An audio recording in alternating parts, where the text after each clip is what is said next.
Cork City Fire Brigade were run off their feet last night. There were crews from Anglesey Street, Ballyvolane, Ballincollig. There were over 50 different incidents across the city last night. In fact, they posted on Twitter with photographs, and amongst them apparently were fires lit at the derelict Sunset Ridge Motel.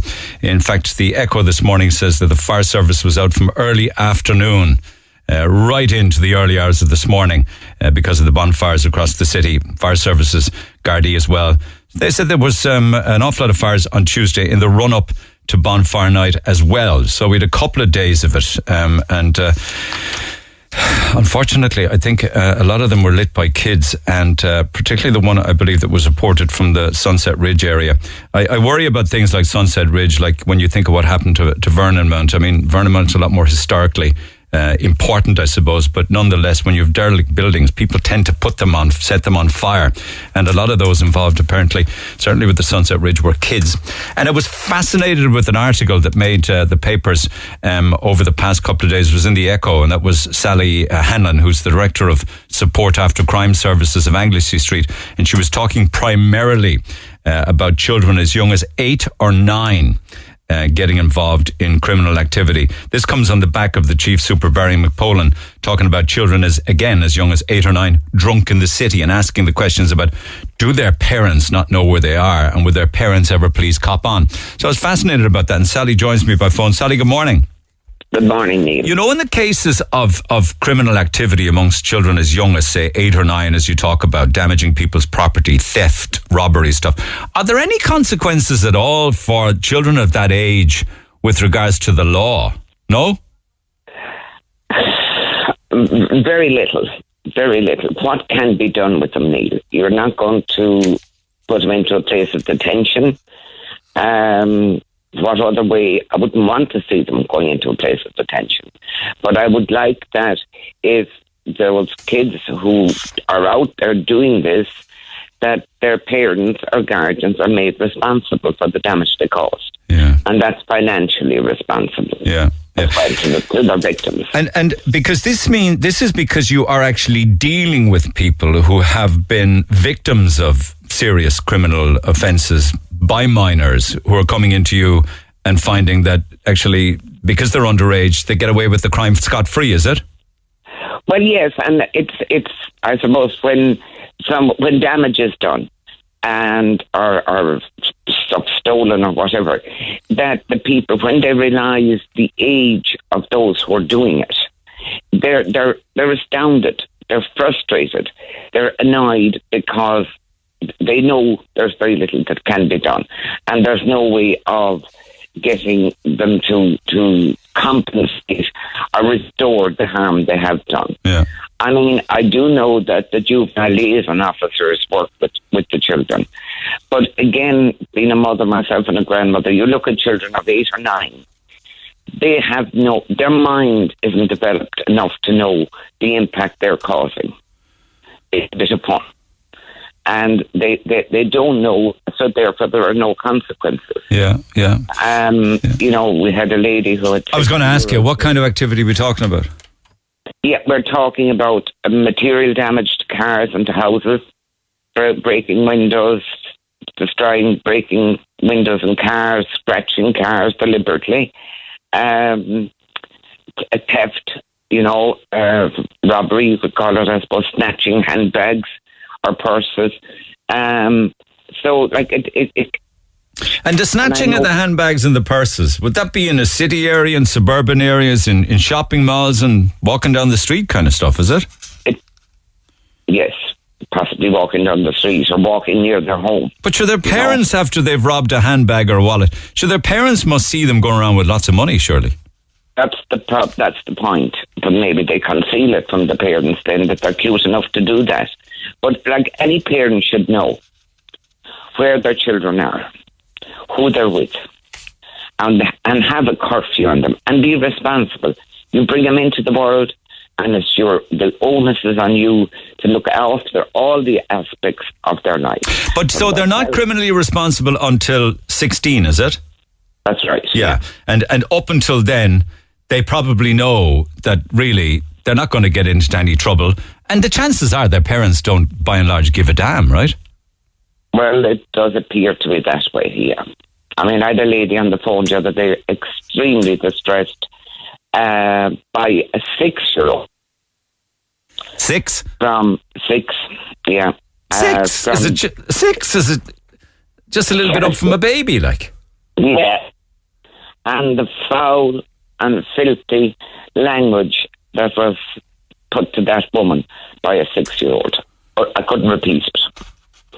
She was embarrassed repeating it. But this has been an ongoing thing where sewage has been thrown up on her door and all the rest of it. Sewage?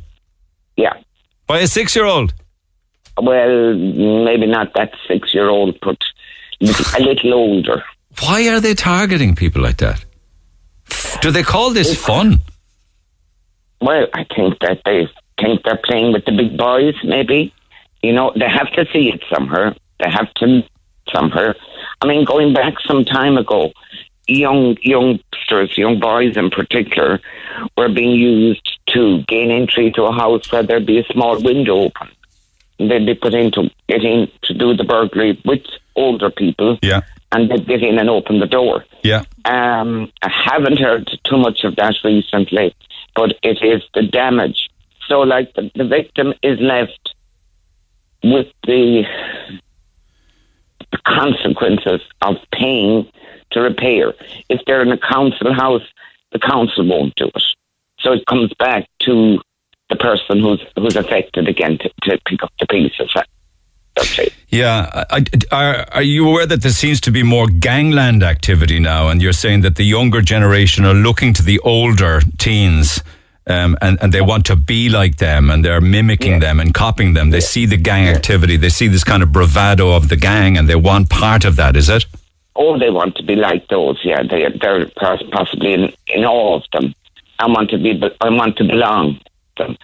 So, like, again, it's who has to be responsible. You have kids, we all have kids. We have to be accountable for our kids' actions. It's kind of difficult, though, to know where they are 24/7, you know? I know it is, but if they're very young, Neil, one should know.